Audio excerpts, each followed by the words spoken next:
Élu, as-tu déjà ressenti cela? Cette soudaine quiétude au plus profond de ton âme, le silence de ces appétits qui hurlaient autrefois pour capter ton attention, l'estompement de ces désirs qui inondaient jadis ton esprit. Le feu qui brûlait autrefois avec ardeur n'est plus aujourd'hui qu'une braise. Tu n'es pas brisé, tu ne perds pas la raison, tu es appelé plus haut.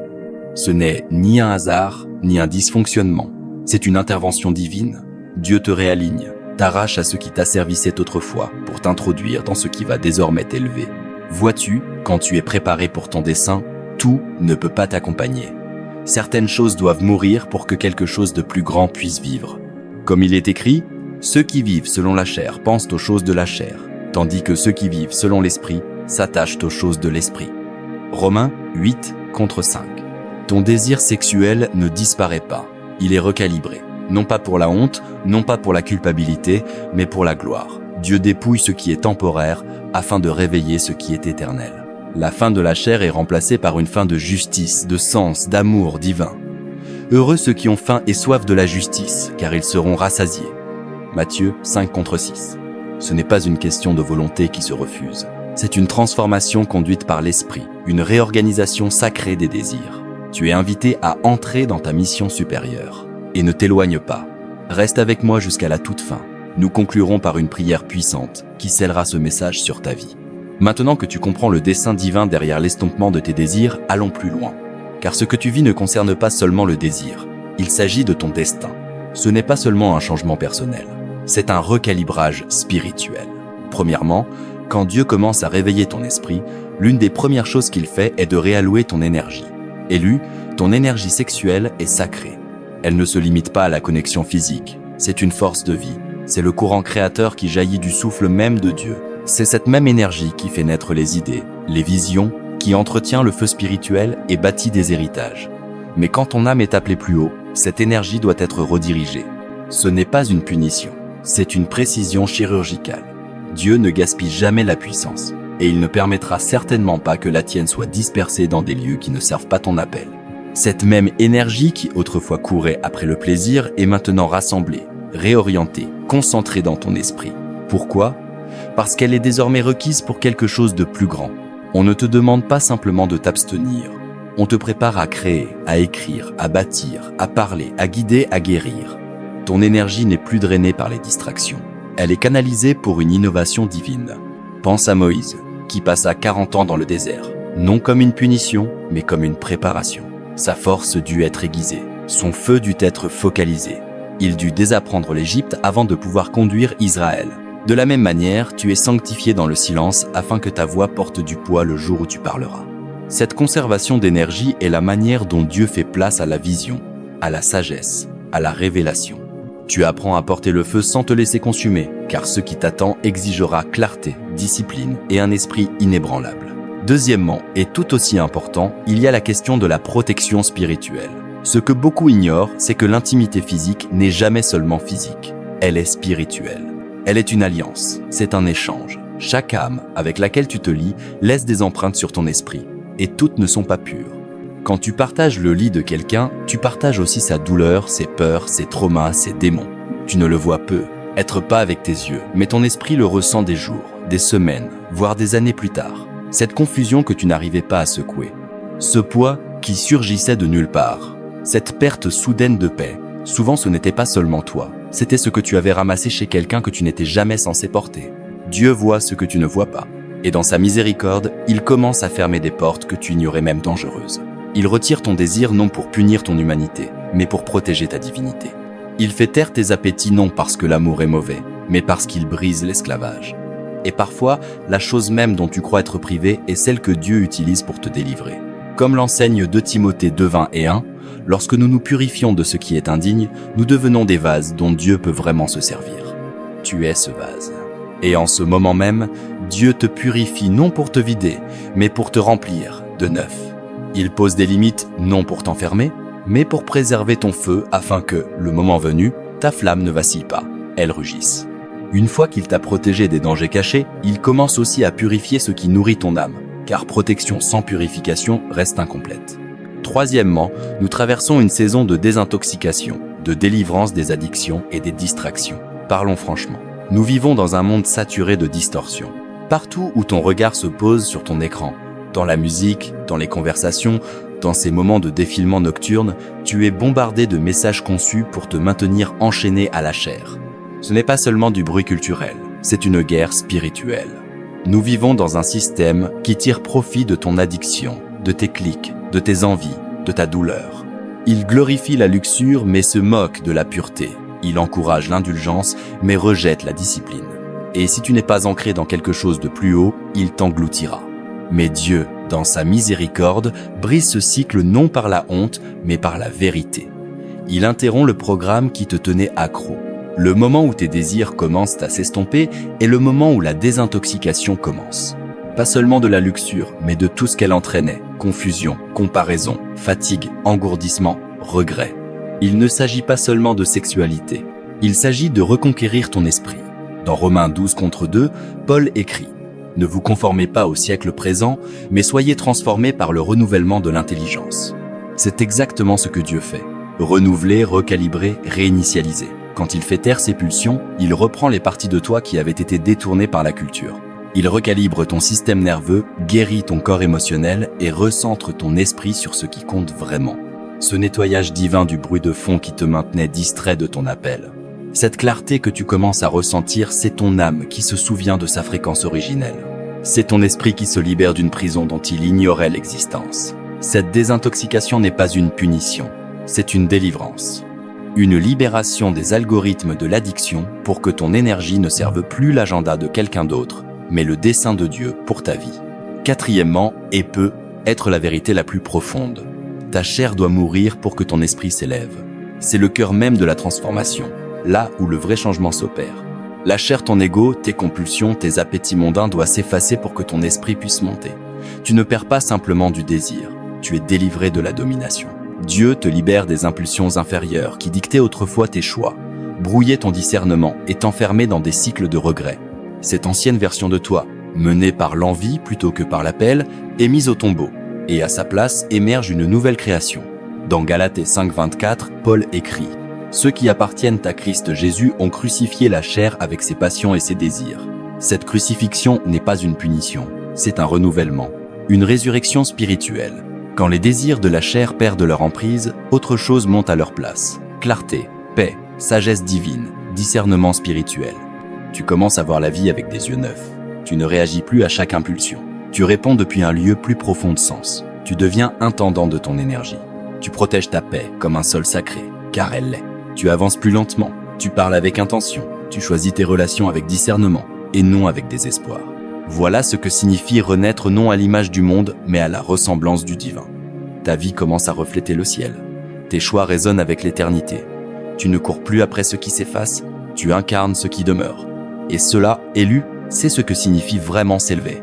Cinquièmement, c'est la préparation à des relations divines. Quand Dieu te met à part, il commence à restructurer toute l'architecture de ta vie relationnelle. Il te retire des eaux peu profondes pour te préparer à la profondeur. Profondeur de connexion, de sens, d'amour. Ce que tu ressens en ce moment, ce calme de la chair, ce détachement des attirances superficielles n'est pas aléatoire. C'est sacré, c'est intentionnel, c'est une préparation sainte. Dieu désintoxique ton esprit du contrefait, du temporaire, du distractif. Car ce qui t'attend n'est pas une énième relation. C'est une union conçue dans les cieux, enracinée dans un dessein divin et bâtie pour traverser les tempêtes. Cette personne ne fera pas seulement appel à tes sens, elle résonnera avec ton âme. Pense à Ruth et Boaz. Leur histoire n'est pas née de la luxure ou du hasard. Elle a été orchestrée par un timing divin, par l'intégrité et l'obéissance. Ruth ne courait pas après Boaz. Elle marchait dans son dessein, servait fidèlement, s'humiliait, honorait l'héritage de sa famille et Dieu amena Boaz à elle. Voilà le genre de relation que Dieu te prépare. Un lien où les deux âmes sont ancrées dans quelque chose de plus profond que le désir ancré dans le destin. Mais ce type de relation ne peut fleurir que lorsque tu as été guéri des blessures du passé. Quand tu as lâché le besoin de prouver ta valeur par la performance, quand tu as abandonné le besoin de validation par l'attention, quand ton amour ne vient plus du vide mais du trop-plein. Dans le Cantique des Cantiques 3:5, la bien-aimée dit « Ne réveillez pas l'amour avant qu'il le veuille. » En d'autres termes, attends le bon moment.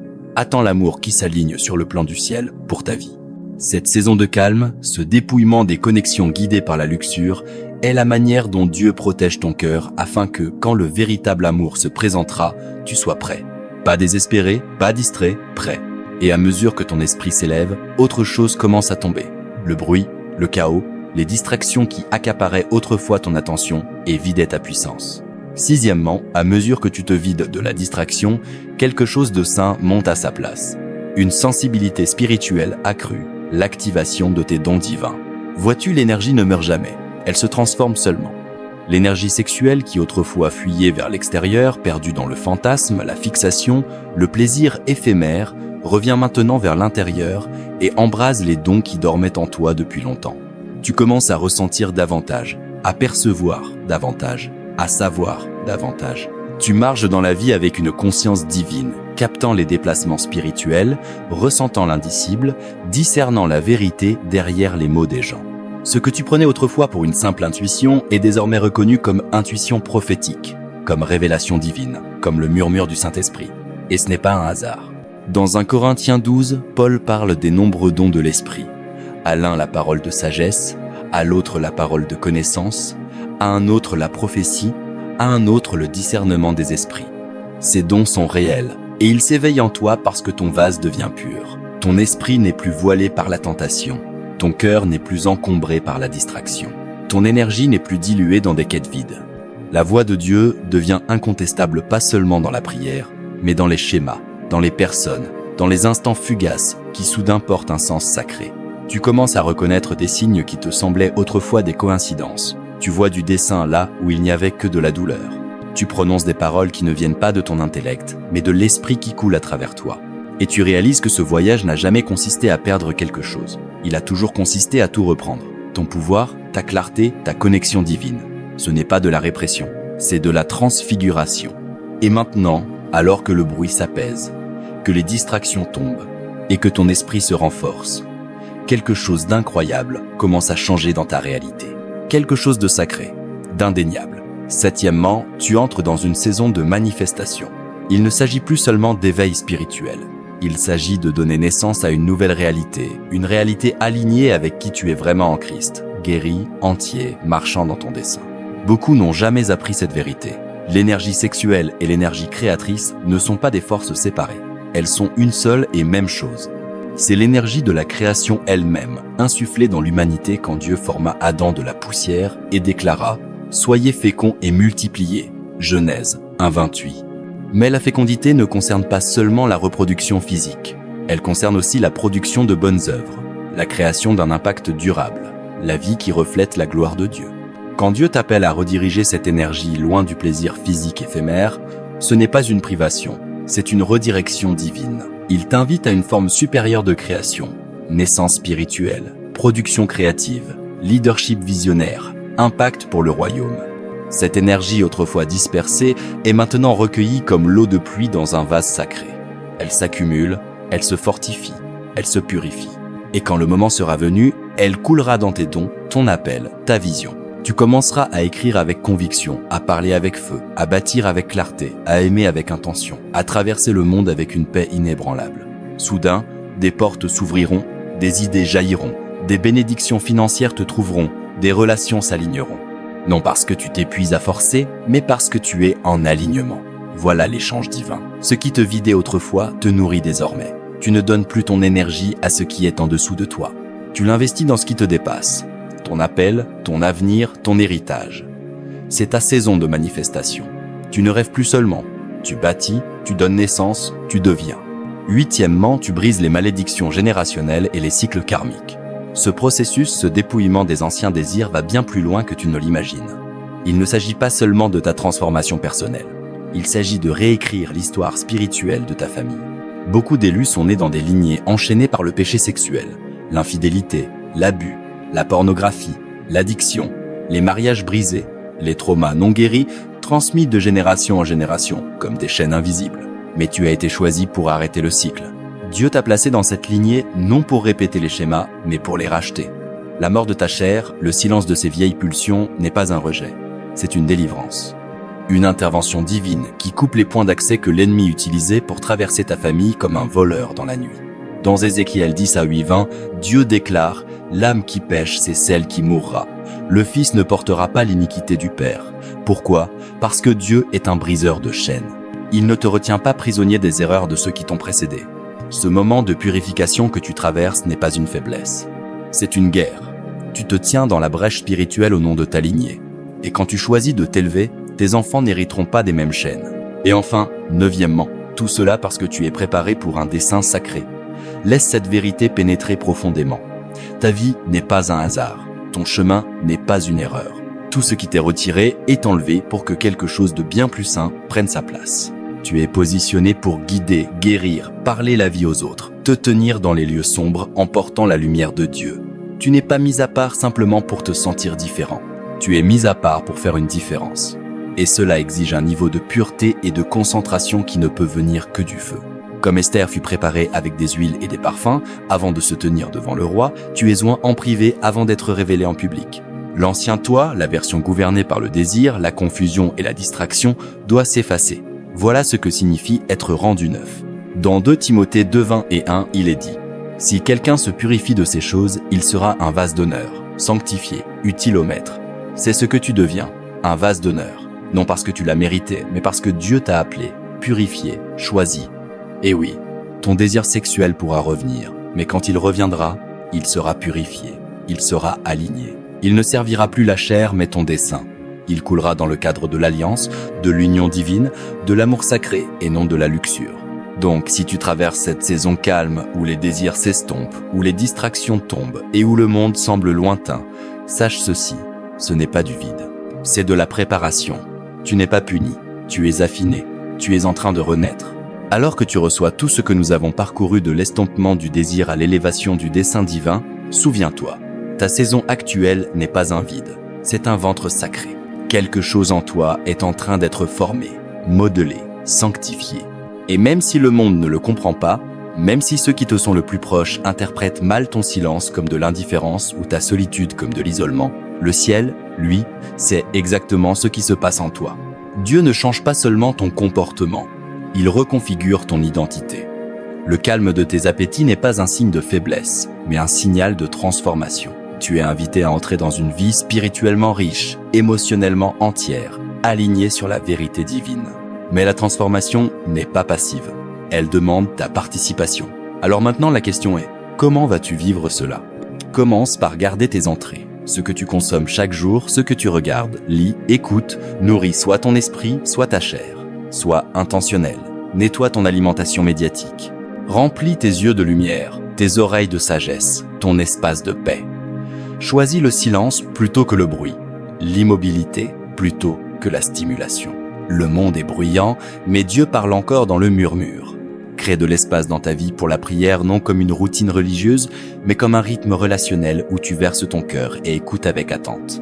Jeûne des choses qui embrument ton esprit ou réveillent l'ancien toi. Même si c'est juste une journée sans réseaux sociaux ou un week-end sans divertissement, tu seras stupéfait de voir à quel point le ciel parle clairement quand le bruit de la terre est baissé. Entoure-toi de personnes qui respectent ton processus, qui ne cherchent pas à te ramener dans des schémas que tu as dépassés. Et si tu n'as pas encore ces personnes, sois cette personne pour toi-même. Pose des limites. Protège ta paix comme une terre sacrée, car elle l'est. Commence à construire ce que tu portes en toi. Si des idées te viennent dans la nuit, écris-les. Si tu ressens un appel à créer, commence, même si c'est imparfait, même si c'est petit. Ne cherche pas la perfection pour commencer. Commence avec ce que tu as, et le ciel te rejoindra dans le mouvement. Être, est-ce tenir un journal, lancer un podcast, écrire une chanson, démarrer une entreprise ou simplement être présent pour quelqu'un qui a besoin de ta voix. Souviens-toi, l'énergie qui autrefois alimentait tes tentations est maintenant rachetée pour alimenter ton appel. Ne la laisse pas dormir, mets-la au travail. Laisse ta guérison déborder en action. Laisse ta clarté mener à la créativité. Laisse ta pureté devenir puissance. Par-dessus tout, reste ancré dans la grâce. Ce voyage ne sera pas sans résistance. Il y aura des moments où d'anciens désirs tenteront de ressurgir, où la chair murmurera ce que l'esprit a déjà vaincu. Ne te décourage pas. Tu ne repars pas de zéro. Tu repars de la croissance. Dieu ne cherche pas ta perfection. Il s'associe à ton processus. Chaque pas en avant, aussi petit soit-il, est une déclaration. Je ne retournerai pas en arrière. Je ne suis pas né pour les chaînes. J'ai été choisi pour la gloire. Avant de conclure, je veux prononcer une prière sur toi. Pas seulement des mots, mais une couverture, une bénédiction, un accord saint avec tout ce que Dieu accomplit dans ta vie en ce moment précis. Si tu traverses une saison calme, si tu ressens le dépouillement, le silence, le changement, cette prière est pour toi. Ferme les yeux, ouvre ton cœur et reçois-la pleinement. Père céleste, je me tiens devant toi aujourd'hui avec révérence, émerveillement et gratitude pour chaque âme qui entend ma voix. Merci de les avoir choisis, appelés, et d'avoir réveillé en eux quelque chose de sacré. Merci pour le dépouillement non comme punition, mais comme préparation.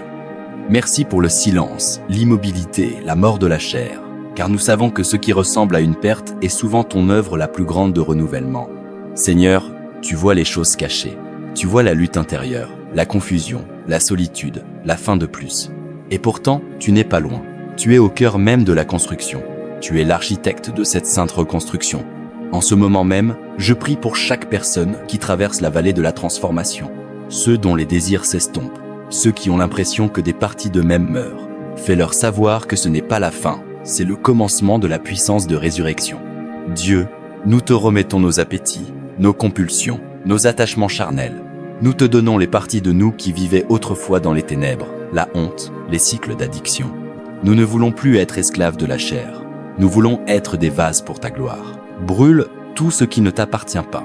Purifie le résidu des anciennes relations, des fausses identités, des schémas générationnels. Rends-nous saints, non dans la perfection, mais dans la dévotion. Non par la performance, mais par ta miséricorde. Père, pour ceux que tu désintoxiques d'un monde saturé de luxure et de distraction, donne-leur du discernement. Protège leurs yeux, leurs oreilles, leur esprit. Rends-les sensibles à tes murmures et sourds aux mensonges de l'ennemi. Remplace les appétits du monde par une faim de justice, de sagesse et de ta présence. Qu'ils trouvent leur satisfaction dans ta parole, dans ta volonté, dans le silence où tu parles le plus fort. Seigneur, pour ceux que tu prépares à des relations divines, prépare-les de l'intérieur. Guéris les blessures que personne ne voit. Restaure la confiance là où elle a été brisée. Donne-leur la patience d'attendre non seulement une personne, mais un partenariat rempli de sens. Que leur future union reflète l'amour d'alliance que tu entretiens avec ton peuple, pur, entier, ancré dans la vérité. Maintenant, pour chaque don qui a été enfoui sous le poids du péché ou de la honte, je proclame la résurrection, l'activation, l'audace. Réveille les voix prophétiques, les guérisseurs, les visionnaires, les bâtisseurs, les enseignants, les adorateurs. Réveille des dons qu'ils ignoraient posséder, laisse couler la créativité divine. Laisse surgir de nouvelles visions. Laisse-les entrer dans une saison de manifestation où leur alignement produit l'accélération et leur obéissance ouvre des portes que nul homme ne peut fermer. Brise chaque chaîne du passé, brise chaque malédiction générationnelle de péché sexuel, d'infidélité, de confusion et d'abandon de soi. Que ces élus soient les premiers de leur lignée à marcher dans la vraie liberté, non par la force, non par la puissance, mais par ton esprit. Et enfin, Dieu, positionne-les pour le dessein. Mets-les à part pour l'œuvre sacrée. Retire ce qui doit partir, afin que ce qui doit grandir puisse prendre place. Affine-les en privé pour qu'ils portent le feu en public. Apprends-leur à gérer leur énergie, leur temps, leur corps, leur onction. Fais d'eux des leaders dans l'invisible, que leur vie prêche avant même qu'ils ouvrent la bouche. Merci Seigneur que ce voyage n'est pas une erreur. Il est saint, il est intentionnel, il t'appartient. Nous te faisons entièrement confiance. Nous nous abandonnons, nous nous élevons. Nous avançons non dans la peur, mais dans la foi, au nom puissant de Jésus. Amen. Si cette prière a touché ton esprit, si tu as senti son poids atterrir au plus profond de toi, fais-le savoir. Laisse un commentaire ci-dessous qui dit simplement « Je le reçois au nom de Jésus ». Que cela soit ta déclaration. Tu entres dans cette prochaine saison avec intention, alignement et le feu de Dieu sur ta vie. Et si ce message t'a béni, abonne-toi pour recevoir d'autres contenus remplis de l'esprit comme celui-ci. Ce n'est que le commencement et j'ai hâte de marcher la suite du chemin avec toi. Reste fort, reste enraciné, reste élu. Que Dieu te bénisse abondamment.